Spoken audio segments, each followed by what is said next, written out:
now I'm on fire for you. Let's go for the beat!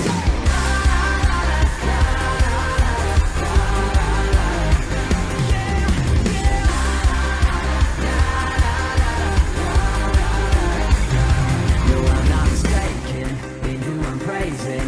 You are the reason that I'm alive. 'Cause Jesus, you came in and everything's changing. So I am praising, lifting. Come on, let's lift Jesus high tonight.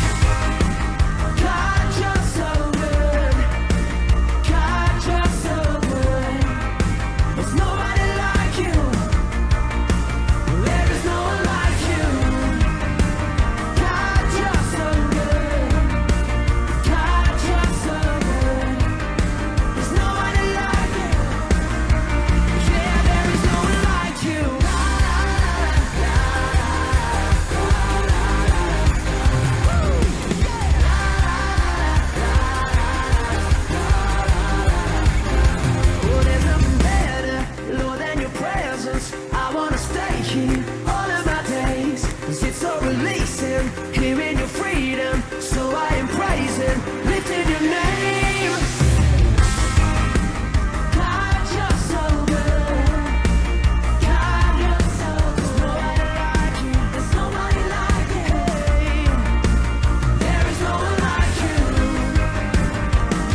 Jesus, I will lift your name up high.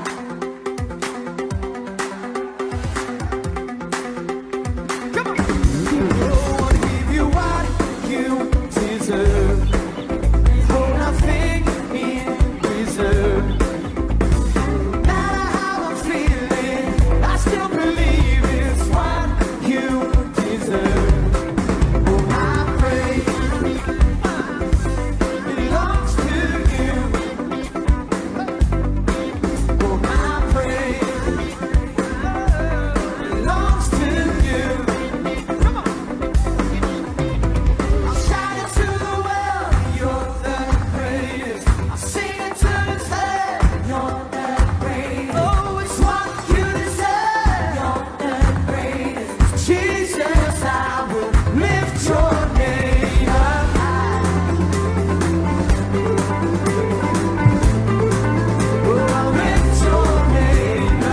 Hello. Good morning, everyone. Ayan, so batiin din po natin yung mga nasa live. Good morning, Lau. Good morning, Leia Nadiyahan, and everyone po na nasa live. May I ask po everyone to share na rin po ang ating live. We are live po dito sa Cypress, Irisan. Okay. So, i-share nyo na rin po sa mga GC ninyo, sa mga, ang tawag dito, sa mga pages ng mga kakilala ninyo. And of course, especially po yung mga family members ninyo. And ganoon po. And pakibati na rin po yung mga katabi natin sa mga nandito sa church. Ayan, good morning nyo po sila. Good morning. Ayan, so good morning po. Ayan, so mga nasa live po, chat nyo na rin po. Hello, good morning. Okay, hello Adril. Good morning, Adril. Okay. Ayan, so how are you feeling today?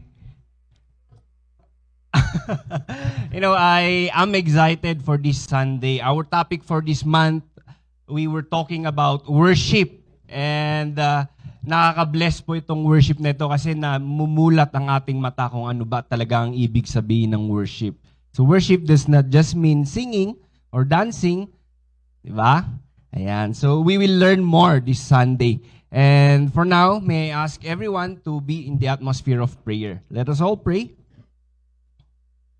Ganun na rin po yung mga nasa live. May I ask po na you pray with us. Okay, let's pray. Heavenly Father, good morning. Thank you for this wonderful day, rest day for us. And Lord, we are always looking forward po sa Sunday. Father, we want to have communion with you, have fellowship with your Spirit. Ganun din po for our co-believers, mga kapwa namin, Lord, our brothers and sisters. Thank you, Lord God, for this day that you've given us, Panginoon, na meron po kaming time makipag-meet and makipag-fellowship. Lord, thank you for the blessings, the guidance that you continue to pour out in our lives. And Father, we just want to pray ang mga family ng bawat isa na nandirito. Marriages, Panginoon, continue po na i-bless mo ang mga mag-asawa, yung mga couple, yung mga family, yung mga anak. Panginoon, we pray po yung unity, yung love and care sa loob ng pamilya, Panginoon. Lord, para maramdaman na rin po namin yung pagmamahal sa loob ng pamilya. Lord, hayaan niyo po na maging leader po kami sa loob ng pamilya na gawin po namin yung tama, right character, right attitudes, Panginoon, towards our parents and parents towards their mga anak, Panginoon. Lord, nagpapasalamat po kami for the model na binigay mo, Panginoon. And ganun din po, Lord, ang mga next generation, we just want to pray for them, Panginoon. Continue to mold them. Continue, Panginoon, na tulungan niyo po kami para ma-mold po yung mga kids na ito. Because, Lord, they are the next generation. They are the next leader in line. We pray, Panginoon, that you strengthen them. Bigyan niyo sila ng courage. Bigyan niyo sila ng lakas ng loob, Panginoon, para gawin yung mga tama. And, Lord, yung openness as they mature, Panginoon, sa Word of God, na magkaroon din sila ng relationship sa inyo. And ganun din, Panginoon, we pray sa mga cell groups and yung mga newly open cell. Father, we ask for your blessing. We ask for your anointing to be na meron po sana na pumasok sa cell group, Panginoon. We ask for your Holy Spirit. Gabayan mo po yung mga bawat cell members, Panginoon, yung mga cell leaders, yung mga hosts. The Lord, we thank you very much, Panginoon, yung mga family na nagpapagamit ng kanilang bahay to open cell. Lord, we pray na you continue to bless Lord, that they will see that you truly are our God, Panginoon, the God of heavens and the God of the earth, and all the riches are yours, Panginoon. Lord, ganun din po sa aming training life. We pray, Panginoon, that we continue to improve. Lord, yung self-improvement namin at ganun din po yung tulungan na pag-improve namin. We pray sa LC Sol na Lord, yung discipleship na ito, Lord God, ay magsilbing equipping training, magsilbing paghuhugutan namin, Panginoon, ng mga knowledge, ng wisdom, strategy, and everything, Panginoon, that we need in order to win souls and do the vision. At the same time, we just want to pray for these LC students, Panginoon. Lord, we are thankful for their life. We continue to pray for transformation, Panginoon, sa buhay nila. Lord, thank you very much for everything that you're about to do this Sunday, and we offer to you yung mga natitirang gagawin po namin. Lord, we are excited. Continue to pour your spirit, Panginoon, sa amin. Lord, that we will worship you in spirit and in truth. And this we ask in Jesus' name, amen.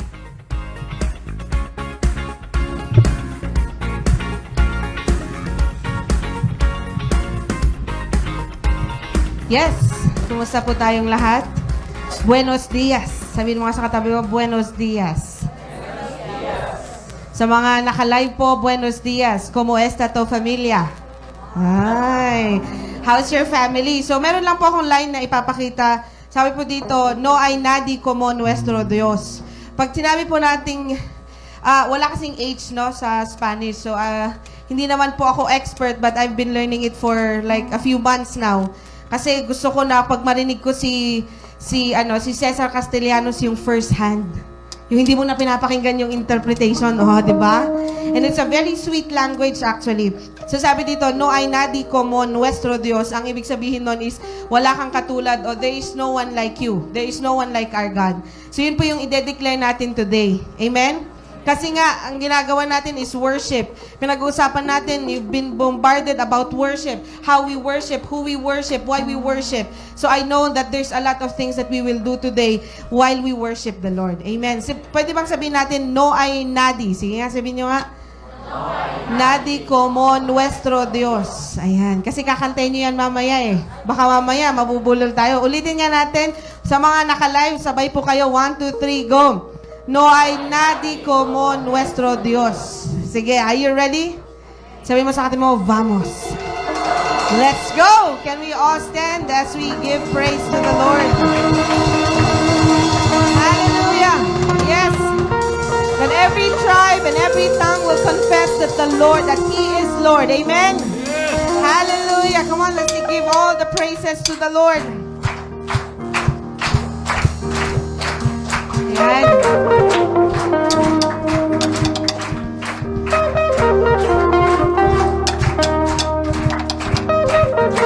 Wow, excited na kayo. Ang lalakas ng palakpak nyo.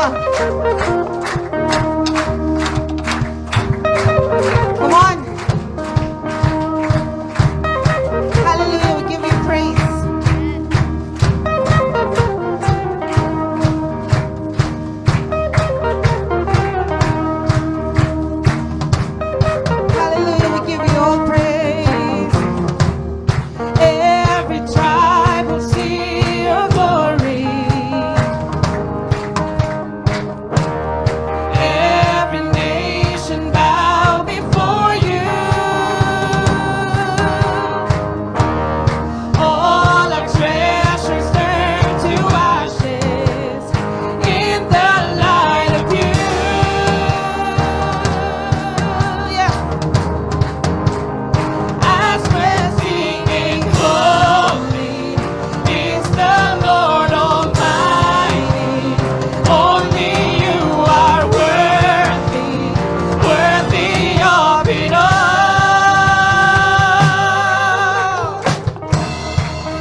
on, sing it. Unto our God, Your matchless, endless, love unrestrained. This is our God. ever Come on, sing it. praise and glory, honor and strength unto our God, Unto our God, your matchless. and love unrestrained. Come on, once again. Let's give our praises to the Lord. Praise and glory, Come on. honor and strength unto our God, unto our God, your majesty and love unrestrained. This is our God, every tribe sing, ayo, ayo, ayo, ah. Come on, sing it. Ayo, ayo, ayo, ah. Ayo, ayo, ayo, ah. Oh, we sing. Ayo, ayo, ayo, ah. There is no one, for There is no one like our God. There is no one like our God. wala kang katulad. Wala kang katulad, O Diyos. Wala kang katulad, O Diyos. No hay Nadie como nuestro Dios. No hay nadie como nuestro Dios. Yes, Lord. No hay Nadie como nuestro Dios. No hay nadie. Come on, for the last time, let's sing your praises.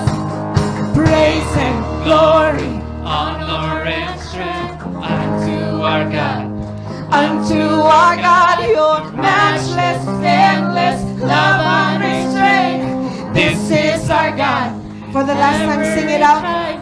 Praise and glory, honor and strength unto our God.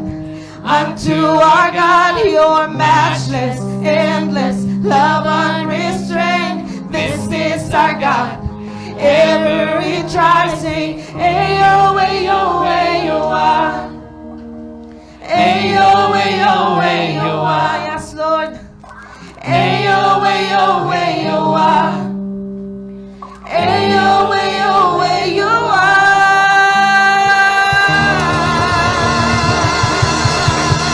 Come on, praises. It's unto our God. Unto our God. We give praise. Oh, Lord. Hallelujah. Come on. Every tribe, every tongue confess that He is Lord. Oh, Jesus. Hallelujah. Napakasarap magpuri sa Panginoon. Amen. And that we will declare that there is no one like our God. Walang katulad ng Panginoon. Today, the purpose, siguro iniisip po natin, the purpose why we are here is to just worship the Lord.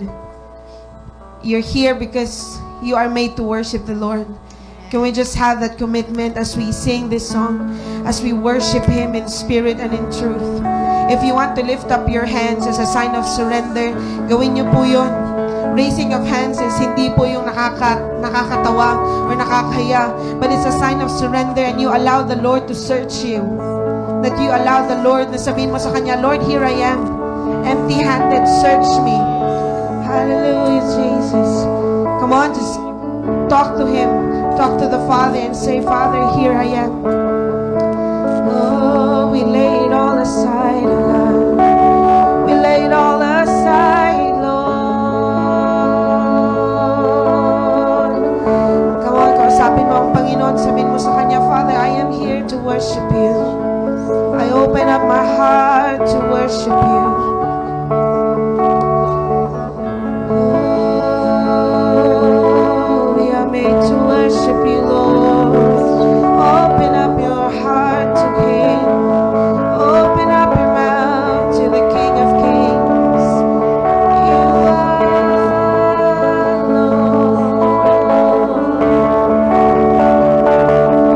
When I look into your holiness, 'cause when I gaze into your loveliness, 'cause when all things that surrounds become shadows in the light of you, when I found the joy of reaching your heart, when my will becomes enthroned in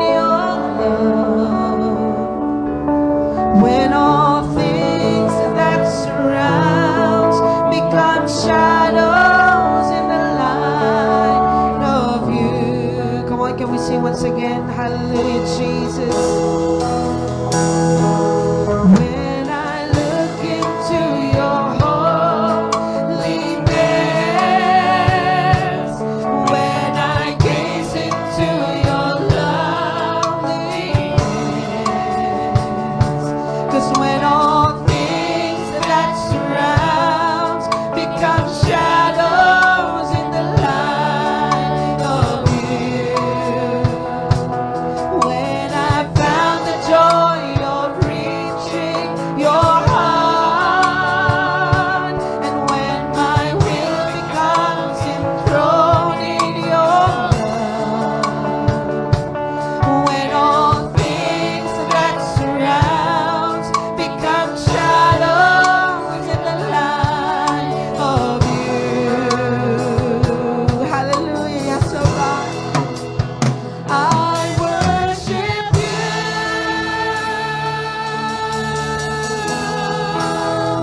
I worship you.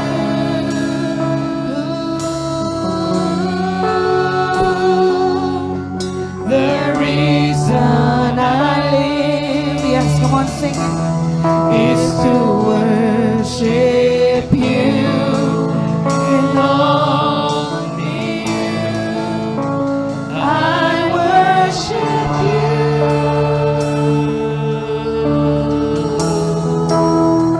I worship you.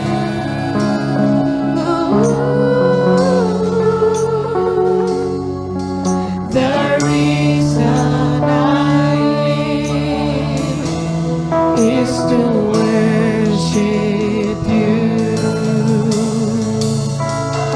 Hallelujah. Come on.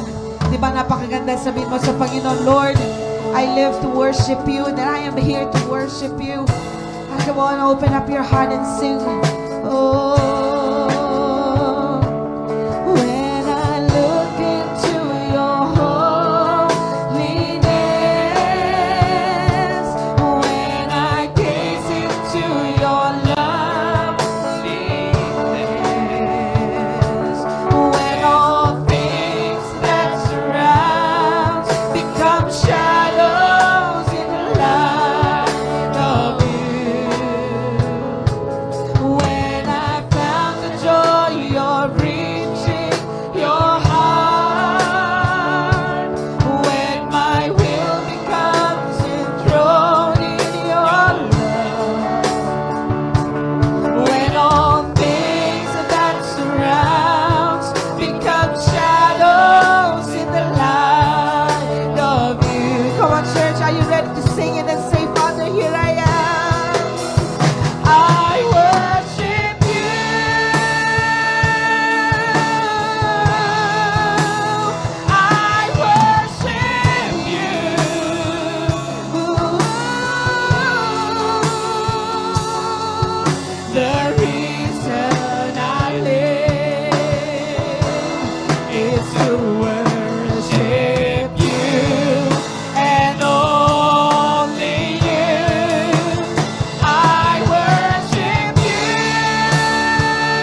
to the Lord with all of your heart.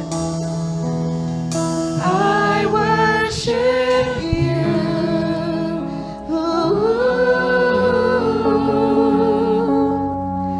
The reason I live is to worship you and only you.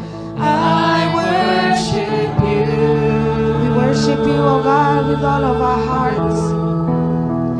I worship you.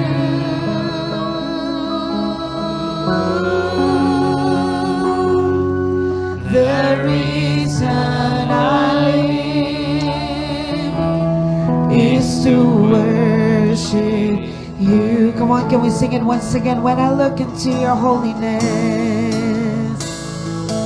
when I look into your holiness, sabihin mo sa Panginoon, gaze into your loveliness. When all things that surrounds become shadows in the light of you. When I found the joy of reaching your heart, and when my will becomes enthroned in your love, when all things that surrounds become shadows in the light of you. Yes, Lord, we worship you. I worship you.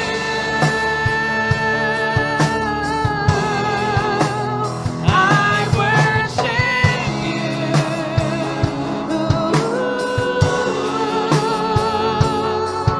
The reason I live is to worship you and all. Every heart sing it today.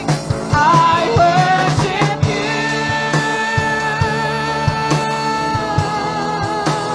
I worship you. We worship you, oh Lord.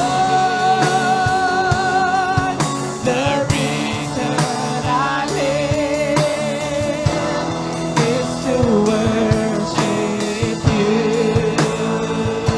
Yes, oh Lord, I worship you. Oh, we sing it to the Lord right now. I worship you.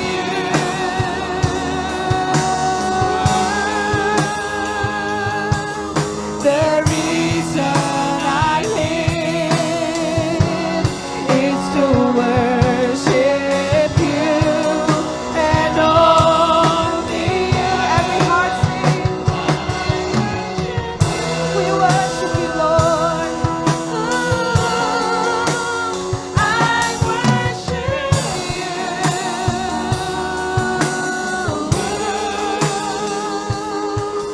The reason I live is to worship you. Come on, sing it and let's worship the Lord with just our voices and sing. I worship you. Come on, every families cry out to the Lord and sing. I worship you.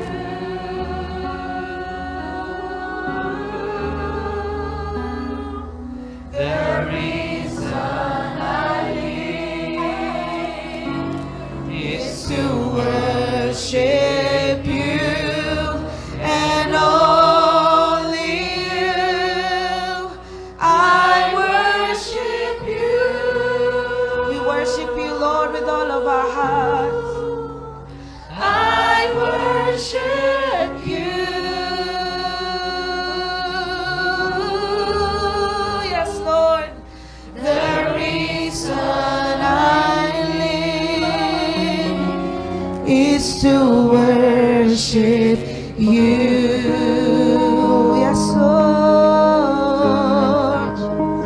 Hallelujah. The reason I live is to worship you. Come on, church. With just your voice, lift up and sing to the Lord. The reason that I live. The reason I live is to worship you. May I invite everyone just to worship the Lord. Use your voice and declare, yes, oh God, here I am. Oh, Rashiala, Handaya, Sera. Oh, Rarayalaya. Worship Him, worship Him. Worship the Lord, and say, Father, the reason that I live is to worship you. The reason that I live is to worship you, Lord. Hallelujah. Here I am, oh God. Here we are, we worship you. We worship you, oh God. Oh, Rashiala, Haya, Sandaraya, Seya. You are holy, you are holy, you are holy. Hallelujah, Jesus. Father, we thank you, Lord, as we glorify your name. Father, for we are made to worship you. We are made to give you praise. We are made to love you, and we are made, Lord, to honor your name, for you are wonderful. You are King of kings. You are the marvelous Father that we serve. Come on, church, open your mouth and declare, purihin mo ang Panginoon. Walang katulad ng Diyos. Hallelujah. Walang katulad ka, Panginoon. There is no one like our God. There is no one like our God. Oh. Yara, yala, handaya, yala, yandaya, seya. Come on, just worship Him. Hallelujah. Father, today we give you all the glory, the honor, the adoration that belongs to you, Father. Hallelujah, Jesus. Hallelujah, Father. We honor your name. We lift your name on high. Amen. Bago ka umupo, sabihin mo nga sabihin mo, there is no one like our God. I'll bring my best praise, and I'm ready to give it all to you. I'll bring my whole heart, and I'm ready to pour it out on you. I bring my energy and passion. You're worthy of nothing less. Your love is stirring me to action, so I'm gonna give my best. Give my all to you, 'cause you are worth it. Lord, you deserve it. I give my all to you. All of my passion, my heart's reaction.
Kaya ito pong chapter 30 na ating text na ito, si Moses talagang kinoconfirm niya, finapinalize niya itong law sa kanila para wala silang sinisisi. At least alam nila, mapakinggan uli nila para at least sundin nila yung binigay ng Diyos sa kanila.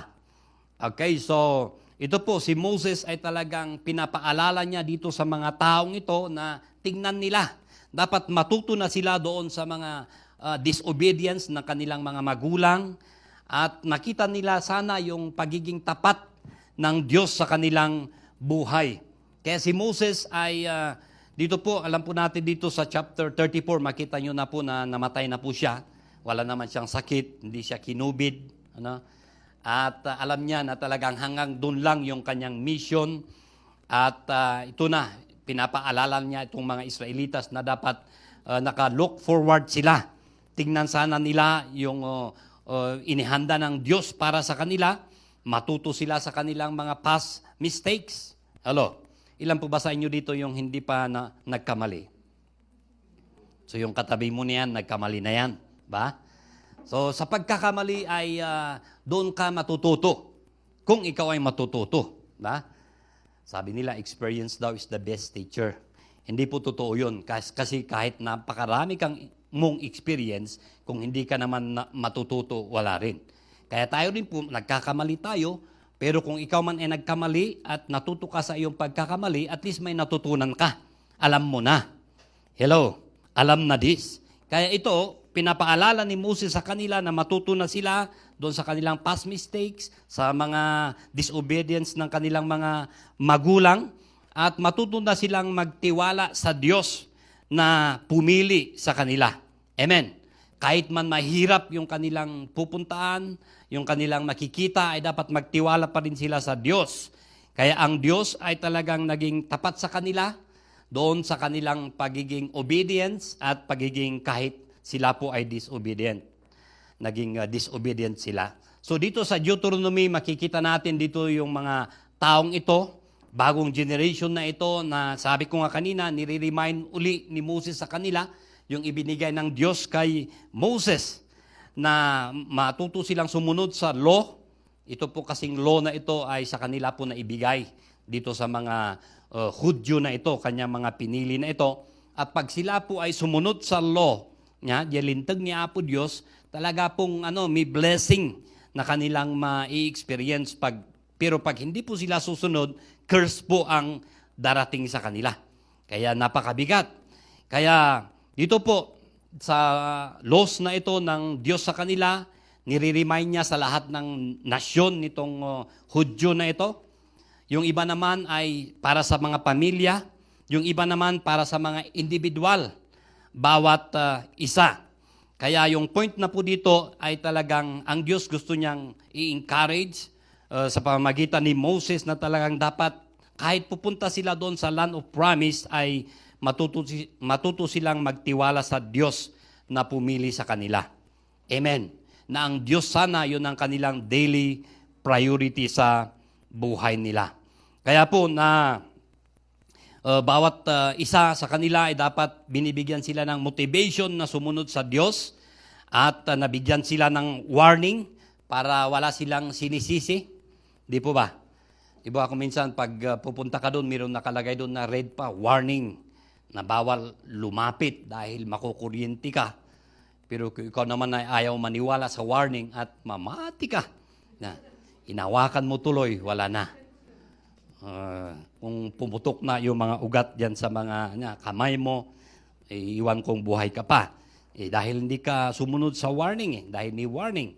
At ganun nga ang ginawa ng Diyos sa kanila, nagbigay ng warning sa pamagitan kay Moses na kanyang propeta. Kaya kung ang itong mga Israelitas na ito, pag makinig sila sa Diyos, mag-ubi siya sa kanyang mga laws, sumunod sila sa kanilang mga lakad ayon sa kagustuhan ng Diyos, ay ma-experience nila yung blessing.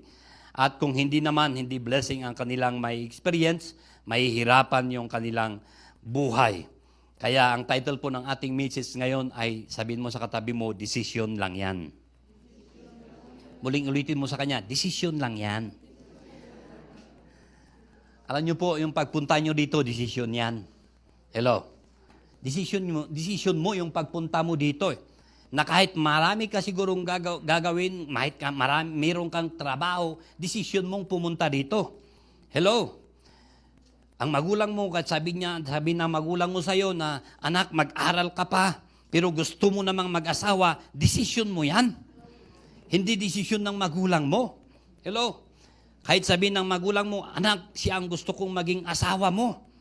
Pero pag ayaw mo naman, decision mo yan. Huwag mo sisihin ang magulang mo. Hello?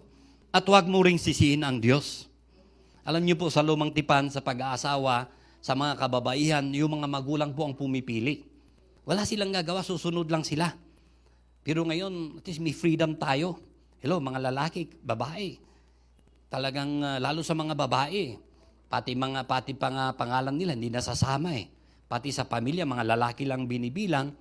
Pero ngayon, salamat, lalo sa mga kababaihan, may desisyon kayong pumili kung sino ang gusto nyo mapapangasawa, hindi yung magulang ninyo. Hello? Para wala kayong sisisihin na, kayo kasi ang pumili sa akin naging asawa. Hello? Kaya sa pag-aasawa, desisyon lang yan. Sabihin mo, desisyon lang yan. Kung kayong mga dalaga, na bahay, gusto nyong maging matandang dalaga, desisyon mo yan. At kung yung mga kalalakihan gustong maging matandang binata, desisyon mo rin yan. Hello? Kaya sabihin mo sa katabi mo, desisyon yan. Desisyon lang yan. Okay, so dito po sa ating teksto na sabi natin ito nga po yung laws ay hindi naman naibigay sa atin itong laws pero ito po may mga principles tayong matututunan. Una po dito yung the law is clear and accessible. Sabi mo sa katabi mo, the law is clear and accessible. Accessible. Okay, so dito sa Deuteronomy chapter 30 verses 11 to 14, basahin ko. Now, what I am commanding you today, okay, si Moses ito, kinakausap itong mga Israelita, is not too difficult for you or beyond your reach. Hello. It's not up in heaven so that you have to ask, who will ascend into heaven to get it and proclaim it to us so we may obey it? Nor is it beyond the sea so that you may have to ask, who will cross the sea to get it and proclaim it to us so we may obey it? No, the word is very near you. It is in your mouth and in your heart so you may obey it. Ito kasing mga Hudyo na ito talagang napakatindi rin sa kanila eh. Yung word of God, doon sa Deuteronomy chapter 6, sabi ni Moses sa kanila na mahalin nyo ang inyong Diyos at sa mga anak ninyo, ganito ang dapat nyong gawin. Kung kayo ay naglalakad, sabihin nyo ang salita ng Panginoon sa kanila. Kung kayo ay namamahinga, nakaupo, sabihin nyo ang salita ng Panginoon sa kanila. At kung kayo man ay bago matulog, sabihin nyo yung salita ng Diyos sa kanila. At kung kayo man ay bago gumising, sabihin ng salita ng Diyos sa kanila. Ilagay nyo sa puso ninyo, sabi doon. At pag may bahay na kayo, ilagay nyo doon sa mga bahay ninyo, ilagay doon yung salita ng Diyos. Kaya talagang sa kanila pa talaga minimemorize nila yung salita ng Diyos. Hello? At ito nga sabi nila na talagang napakaliwanag sa kanila yung law na at talagang accessible. Hindi mahirap na abutin yung salita ng Diyos. Hello? Amen po ba? Kaya nga sabi sa kanila, the command is not too difficult for you or beyond your reach. The word is near you, very near you. It is in your mouth and in your heart so that you may obey it. Okay? So hindi nanghihingi ng Diyos sa kanila yung napaka-imposibleng bagay. Kaya talagang naiparinig sa kanila, nasabi sa kanila, napakinggan nila, at ang part naman nila ay talagang sundin yung kanilang napakinggan. I-apply nila sa kanilang buhay nila. So ito po, dapat isipin natin na ito pong law na ito, Old Testament covenant na ito, ay magkaiba po dito sa bagong tipan. Hello? Salamat, hindi law ang naibigay sa atin. Gusto nyo ba yung 613 laws na susundin mo? Ano ba kahirap eh? Ang ating Panginoon Kristo siya na mismo ang gumawa lahat sa mga bagay na yon. Amen. perfect na, sapat na sa ating Panginoon. Kaya kung tayo nga po ay magtiwala sa Kanya, tanggapin siya, at hindi lang tagapagligtas sa buhay natin, gawin nating Lord sa buhay natin, sundin natin siya, ay talagang magsisi tayo sa ating mga kasalanan, pinapatawad na tayo ng Diyos. Amen. Meron na tayong buhay na walang hanggan. So yung part naman natin, sumunod sa ating Panginoong Hesukristo. Amen. Amen po ba? Dahil siya nga ang nag-provide ng sacrifice, gumawa ng sacrifice bawat isa sa atin bilang mga makasalanan. Siya yung perfect na sacrifice bawat isa sa atin. Kaya po yung gospel na ito, magandang balita, ito po yung salita ng ating Panginoon. Hello. Amen po ba? Yung buhay niya, kwento ng buhay niya, yung kanyang ministry sa buhay, yung pagkamatay niya at yung pagkabuhay niyang muli. Kaya ito po yung dapat na malaman natin, maintindihan natin, para bilang mga Kristiyano matuto po tayo habang sabi natin, buhay tayo, mag-serve tayo sa Kanya. Amen. Ito pong Thursday lang, nailibing po yung aking first cousin. Sabi nila na pupunta ako sa Bacon, sabi ko, dami kong gagawin.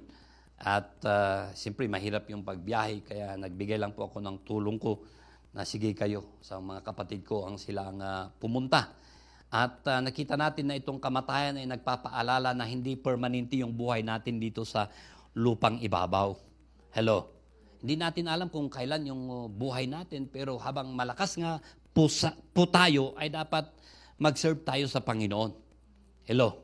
Hindi na yung naghihingalo ka, saka mo lang sasabihin, Lord, kung bibigyan mo pa ako ng buhay, mag-serve ako sa iyo. Hello. Habang malakas ka pa, sabi mo sa katabi mo, habang malakas ka pa, mag-serve ka na sa Kanya. So, ang salita ng Diyos po ay maliwanag sa atin. Biruin nyo 42 months, ba? Nakikinig kayo sa salita ng Diyos, pumupunta kayo dito, o di kaya nandun kayo sa bahay niyo na nakikinig sa ating live streaming, na kahit po anong gawin ko, lumuhod pa ako sa inyo, na mag-preach, umiyak pa ako. Kung ayaw niyo namang sundin yung salita ng Panginoon, sarili niyong desisyon po yan. Hello. So ito po na talagang ang salita ng Panginoon, very clear po sa atin, accessible din po sa atin. Andiyan na po natin yung mga Bibles niyo sa bahay. At least ngayon, yung technology natin, pwede na yung may Bible app ka. Kahit dala-dala mo yung cellphone mo, pwede doon, nandoon na. Lahat. Hello. Hindi na kagaya ng Old Testament na doon ka pa pupunta sa synagogue nila. Kung ikaw man ay Hudyo, makinig ka, bubuksan nila yung scroll. Ngayon na lang, yung Bible app mo na lang, click mo na lang, nandoon na. Hello. Dapat basahin naman natin yung Biblia natin. Amen. Walang rason para wala kang sisihin na wala naman akong alam na salita ng Diyos. May cellphone ka. Kung wala kayong Bible app dyan, i-download nyo. Hello. Kung wala kayong Bible, gusto nyo magkaroon ng Bible, kahit ibinta mo yung cellphone mo para magkaroon ka ng Bible mo. Hello. Dapat naman sana kung meron kang mga kumplitong gamit sa bahay, dapat may Bible ka naman sa bahay mo. Bahay ninyo. Amen po ba? Okay, so ito po na hindi lang po yung the law is clear and accessible, the choice. Sabihin mo sa katabi mo, the choice. So bawat isa po sa atin ay nilikha po tayo ng Diyos na mayroon din ito yung will. Mayroon pong will na ibinigay ng Diyos sa atin. Hindi po niya tayo kinokontrol na parang robot. Ilan po ba sa inyo yung mayroong laruan noon na remote control? Ayun, lalo itong mga kabataan, di ba? Kung saan mo gustong patakbuhin yung nilalaro mo, sasakyan mo. At hindi po ganun ang pagkalikha ng Diyos bawat isa sa atin.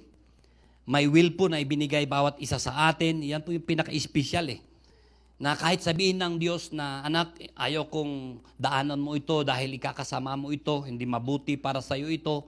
Pero meron ka pa ring will o desisyon kung ano yung gusto mong gawin pa rin. Wala siyang magagawa. Hello? Kaya ito po na the choice na ito, sabi po dito 15 to 18, sabi ni Moses sa kanila, See, I sit before you today life and prosperity, death and destruction. For I command you today to love the Lord your God, to walk in obedience to Him, and to keep His commands, decrease in laws. Then you will live and increase. And the Lord your God will bless you in the land you are entering to possess. But, ito, may contrast. If your heart turns away and you are not obedient, and if you are drawn away to bow down to other gods and worship them, I declare to you this day that you will certainly be destroyed. You will not live long in the land you are crossing the Jordan to enter and possess. So ito po, nandoon yung choice eh. Binigay sa kanila ng Diyos, binigay kay Moses at sinabi muli ni Moses sa kanila at talagang nasa sa kanila kung talagang susunod sila sa Diyos. Kaya nga po, bakit palalayasin ng Diyos yung mga nandoon na inhabitants sa land of Canaan? Dahil ang mga taong ito, mga pagan sila, sinasacrifice nila yung mga anak nilang lalaki at babae sa kanilang mga Diyos-Diyosan. Ang dami nilang mga pinagsisilbihan na mga iba't ibang mga Diyos at very wicked po sila. Kaya ito yun ang rason kung bakit papalayasin ng Diyos sila at ilalagay niya itong kanyang mga chosen people na ito. Kaya dito po sa Old Testament o Old Covenant na ito pong Israelitas, meron din po silang choice. Hello. It's either yung piliin nila, life or death, good or evil. Nasa sa kanila po yun. Kung ano yung mangyayari, yun po yung kanilang choice. Kung sila po ay masunurin, obedient po sila, may experience po nila yung blessing. Pero pag sila po ay disobedient, ito pong Israel na ito, sabi doon na they would surely perish. So nasa kanilang conduct po yon. Kaya ang obedience po, sabi doon, it brings life and blessing sa kanila. So sa atin din po mga believers, sabi ko nga, nasa grace na po tayo, wala na sa law, at salamat sa ating Panginoong Kristo, pwede pong ma-exercise natin na yung choice din natin. Kung sundin ba natin ang ating Panginoon? Kasi sabi natin, ginawa nating Savior si Jesus at ginawa nating Lord. At kahit sinasabi ng Lord na ganito ang gawin mo, ganito ang gusto ko, at nasa sa iyo rin kung gusto mong gawin pa rin ang gusto mo. Hello? Kung ano yung gusto mo kung buhay, ano ba kung sino yung gusto mo pang maging associate o mga kabarkada. Alam po, pati sa pag-aasawa, nandun po yung salita ng Panginoon. Kaya po sa pag-aasawa, dapat alamin ninyo ano ba yung mga principles, ano ba yung gusto ng Panginoon. Kaya at least nandun yung salita ng Panginoon, dapat alam mo rin yung magiging asawa mo, piliin mong maging asawa na dapat may takot din sa Diyos. Mahal niya ang Panginoon.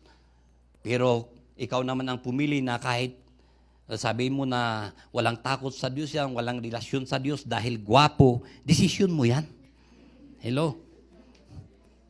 At kung yun man ang maghahadlang na, pag nag-asawa na kayo, may anak na kayo, bakit pupunta kayo sa simbahan na yan? Ano nung ginagawa nyo dyan? Sarili mong desisyon yon. Maalala ko kasi itong isang kapatid na nagpumunta sa Bible school, naging disobedient siya, nag-asawa siya ng unbeliever, at talagang, wala na, sabi niya sa kanyang asawa, mukong. Niya mo dito nga, mukong asawa. Dahil, ayun, palaging nalalasing, at talagang, konsumisyon sa kanya. Sarili niyang desisyon yan. Hello? Amen po ba? Kaya po, ito po na mga kapatid ay, pati sa pag-associate natin. Ang barkada, hindi po masama, pero dapat piliin mo ang iyong barkada. Tignan mo yung mga hindi ka dadalhin sa kasamaan. Kaya nga yung may kasabihan na, show me your friends are and I will show you who you are. Na kahit wala ka, hindi ka magnanakaw. Kung sumama ka naman sa mga magnanakaw, sa mga mandurukot, matututo ka rin talaga. Hello? Kahit hindi ka adik. At pag sumama ka sa mga adik din, magiging adik ka. No, kahit hindi ka nagmumama, kung sumama ka sa mga nagmumama, magiging ganun ka rin. Oh, ramanak man, padasok marmut. Matututo ka talaga, tuturuan ka talaga, i-disciple ka. Dapat sa kabutihan na tayo. Amen. Kasama natin. Hindi po natin maiwasan na makikipag-mingle tayo o sa trabaho, mayroong mga unbelievers yan, pero dapat tayo po sanang magiging ilaw. Hindi ikaw yung mai-impluwensyahan. Amen. Kaya po, nandoon po yung pagpili natin eh. Kaya po, dapat na maintindihan natin na bilang mga Kristiyano, na napakaganda po yung New Covenant. Ang ating Panginoon Kristo na po ang gumawa doon. Siya na po yung bagong tipan. Siya na po ang nag-sacrifice. Hindi na magpasalamat nga tayo, hindi na tayo yung naipako sa cross. Hello. Si Jesus mismo yung naipako doon. Ang gawin po natin ay talagang establish natin yung relationship natin sa Ama at magpatuloy tayong mag-serve sa Kanya. Amen. Dito po makita rin natin na may malaki pong penalty yung pag-reject din po dito sa greater covenant na ito, yung ginawa na ng ating Panginoon Kristo.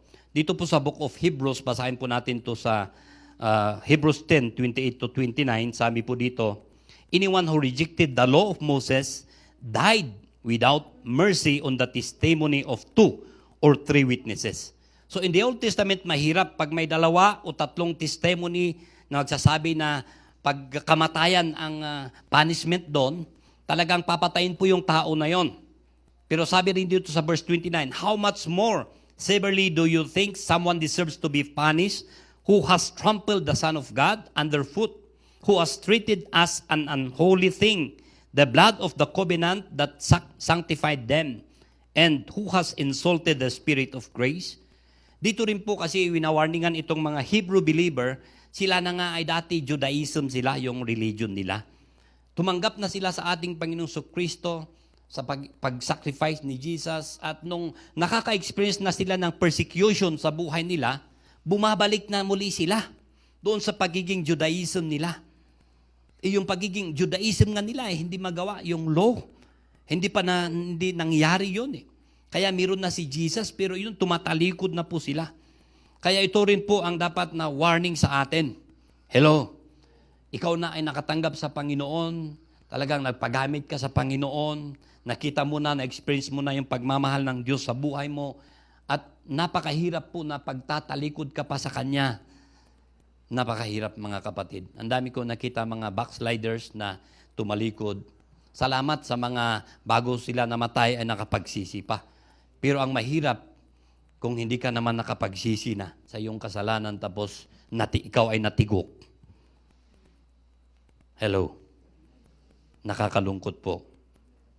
Kaya po, itong mga Israelitas na ito, doon sa chapter 28, nandoon sa kanila yung blessings at saka yung curses. Pag gawin nila yon, yung laws ng Diyos, blessing. Pag mag-disobey sila, curse ang hahabol sa kanila. Pero sabi ko nga, tayong mga Kristiyano, salamat dahil sa grace, dahil sa kanyang parabor, ijay ti pa nakaisalakan tayo, kat nandoon ang Panginoon, wala siyang binigay na mga curses eh. Sabi niya, mag-obey ka. Hello? Sumunod tayo sa Kanya. Amen. Pero yung kung hindi naman tayo susunod, meron at meron penalty po ang ating disobedience. Hello? Di po ba bakit meron tayong batas sa kalsada? Halimbawa sa mga traffic lights. Na-experience ko rin noon yung beating the red light dahil wala namang sasakyan, magkabilaan. Libre naman, abanti na. Mamaya may pulis. Tabi mo yung sasakyan mo. Bakit, sir? Beating the red light. Nandun pala sa likod ko yung pulis, mobil. Kaya sabi ko nga sa sarili ko, at least, gungunam. Para matuto ka. Hello? Kasi kung minsan nagiging disobedient tayo, parang pasaway tayo, pero yung mga bagay na yon, doon tayo matututo. Amen po ba? Amen. Kaya po kung may karanasan kayo na pagsuway nyo sa salita ng Panginoon, at huwag mong sisihin ang Panginoon. Dapat i-evaluate mo yung sarili mo. Meron ba akong bagay na ginawa? At nakita mo naman pala, nag-disobey ka pala, at least kasalanan mo yun. Dapat matuto ka na. Pero pag wala ka namang nagawa mga bagay na against sa salita ng Panginoon, nakaka-experience ka pa ng trial sa buhay mo, ay talagang may inaalaw ng Lord sa buhay mo yan para ma-experience mo pang magtiwala sa Kanya. Amen.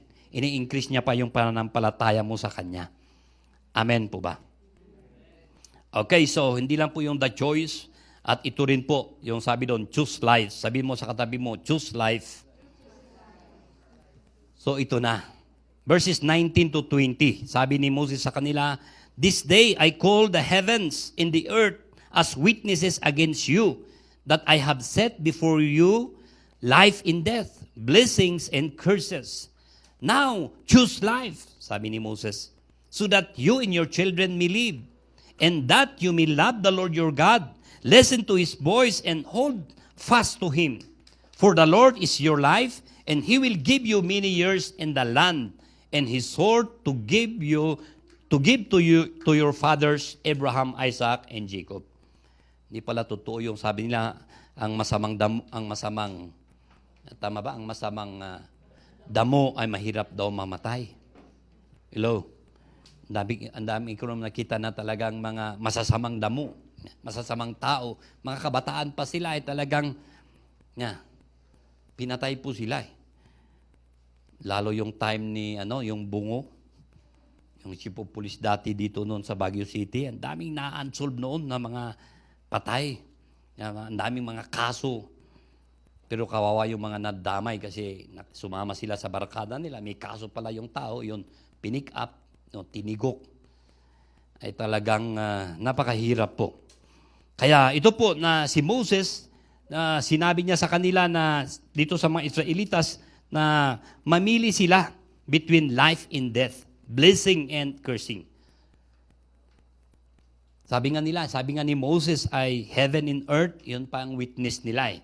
Yun ang isutiwi, saksi, kadakwada. Kaya sabi niya dito, therefore choose niya, piliin niyo yung buhay. Amen. Amen. Na dapat sumunod sila sa Diyos niya, at dapat sundin nila ang salita ng Panginoon.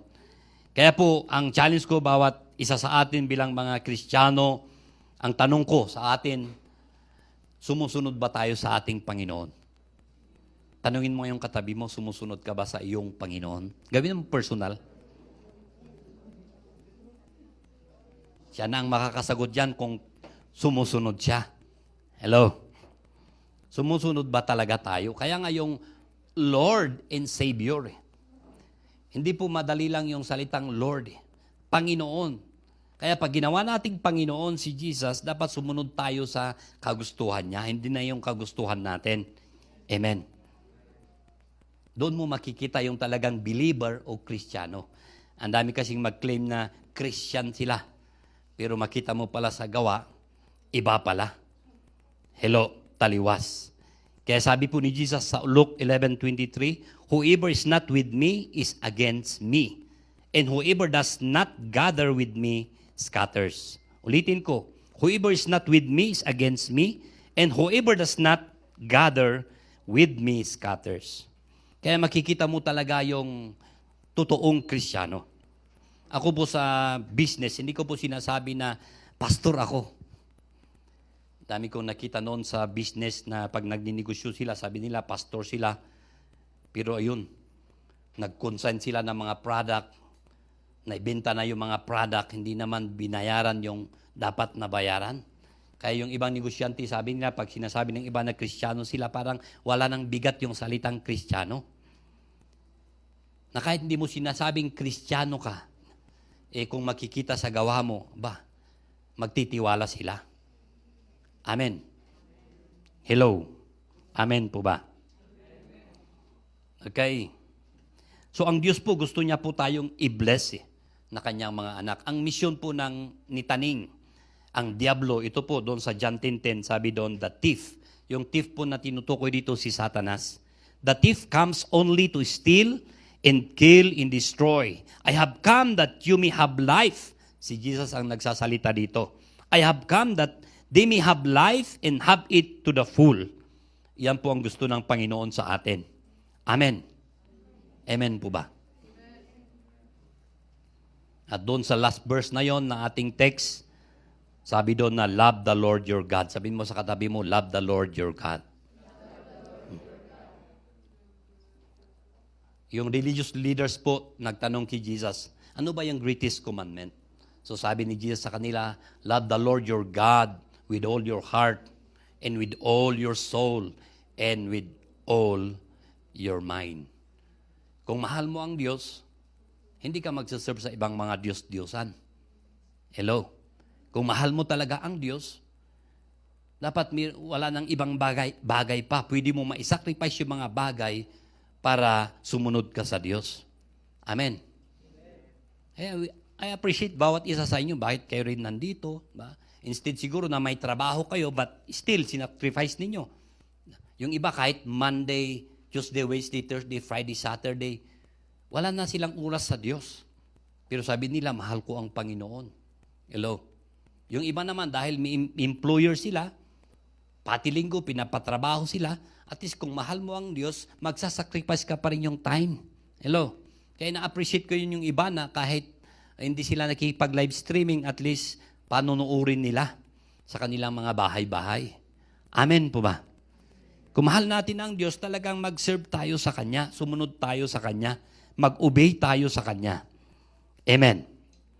Amen po ba? So ito po, yung decision po na, ito yung sabi nga ni Moses, choose life. Piliin nyo yung buhay. Ang Diyos gusto naman niya tayong, hindi naman plinano ng Diyos na dito sa lupa ay maghihirap tayo eh. Gusto niyang i-bless tayo. Kaya po dapat, hindi po yung blessing ang hinahanap natin, kundi yung nagbibigay ang blessing ang dapat hanapin natin. Amen. Dahil susunod sa atin yung blessing.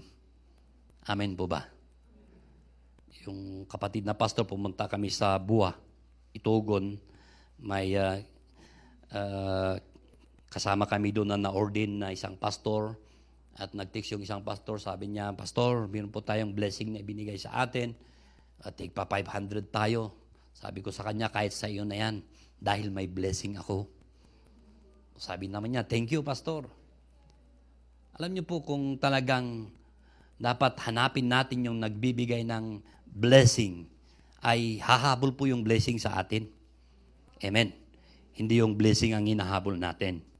Amen po ba? Kaya po, ang challenge ko bawat isa sa atin ay piliin natin yung buhay. Na habang malakas tayo, mag-serve tayo sa Diyos. Amen. Pwede bang tayong lahat ay tumayo? Tayo ay pinalaya na ng Diyos doon sa kasalanan, doon sa kadiliman, sa pamamagitan ng ating Panginoong Kristo, ay talagang ayaw ng Diyos na manatili pa tayo doon sa kadiliman. Ayaw niya na talagang gawin natin yung mga masasamang bagay. Gusto ng Diyos nung bakit niya tayo kinuha doon sa kadiliman para gusto niyang mag-serve tayo sa Kanya. Amen. Gusto ng Diyos na talagang mahalin natin yung mga taong walang relasyon pa sa Kanya. At gusto ng Diyos na talagang enjoyin natin yung buhay natin dito sa mundong ibabaw na ito. Amen.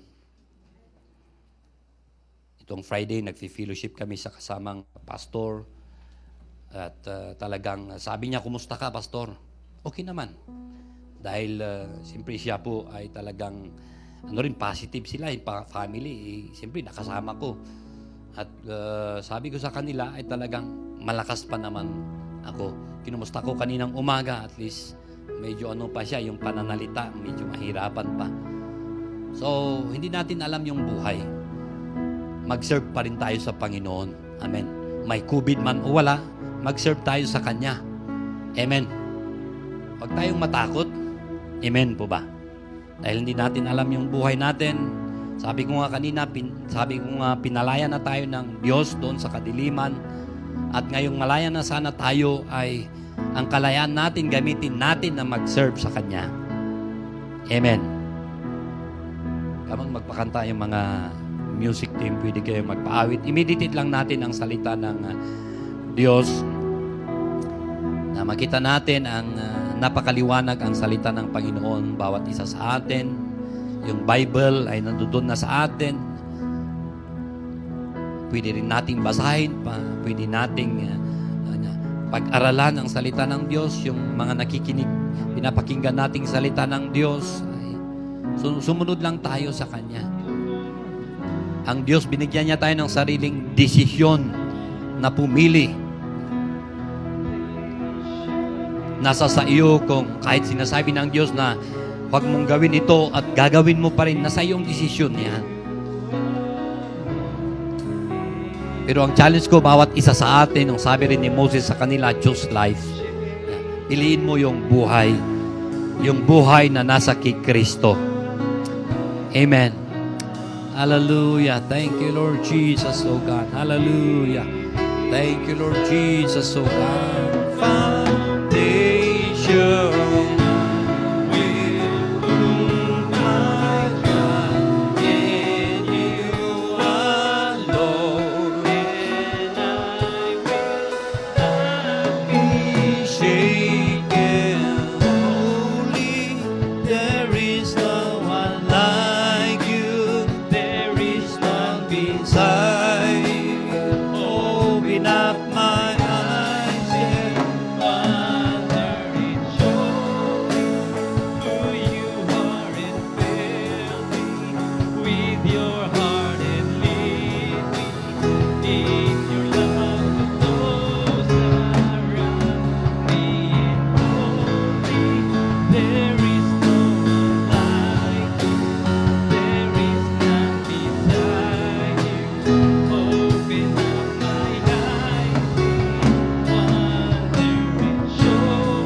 Hallelujah, hallelujah, hallelujah.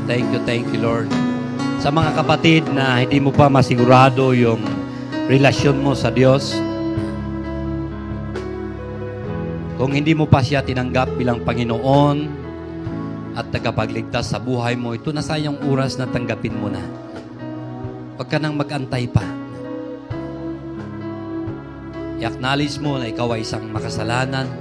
Kahit anumang kasalanan na nagawa mo, malaki o maliit man, si Jesus lang ang pwedeng makapagpatawad sa iyong kasalanan. Siya lang ang pwedeng magligtas sa iyo at tanggapin mo siya bilang Panginoon at tagapagligtas sa buhay mo. Magsisi ka na sa iyong mga kasalanan, talikuran mo na yung mga kasalanan na pinaggagawa mo at sundin mo na siya, sumunod ka na sa Kanya.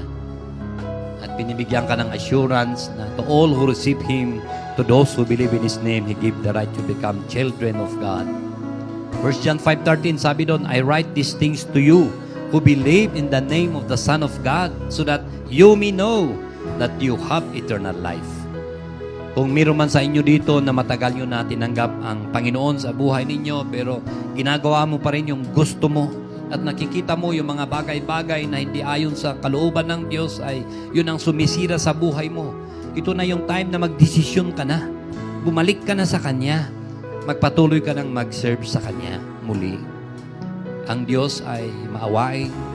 Ang Diyos ay tapat sa atin kung minsan, kahit hindi tayo tapat sa Kanya, tapat pa rin siya. Lumapit pa rin tayo sa Kanya. Hallelujah. Salamat, Panginoon, sa kalayaan na binigay mo bawat isa sa amin.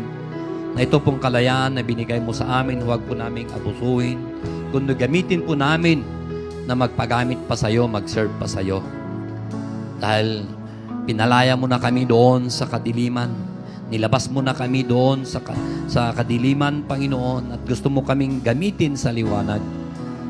Gamitin mo kami para maging blessing sa aming mga kaibigan na hindi pa nakakakilala sa iyo, sa aming mga katrabaho, o sa aming mga kabarkada man, Panginoon. I-bless mo po bawat pamilya ng bawat isa na nandirito habang kami po ay magpapatuloy na mag-serve sa iyo, Panginoon. Salamat. In Jesus' name, Amen. Praise God from whom all blessings flow. Praise Him, all creatures here below. Praise Him above the heavenly hosts. Praise Father, Son, and Holy Ghost. Amen.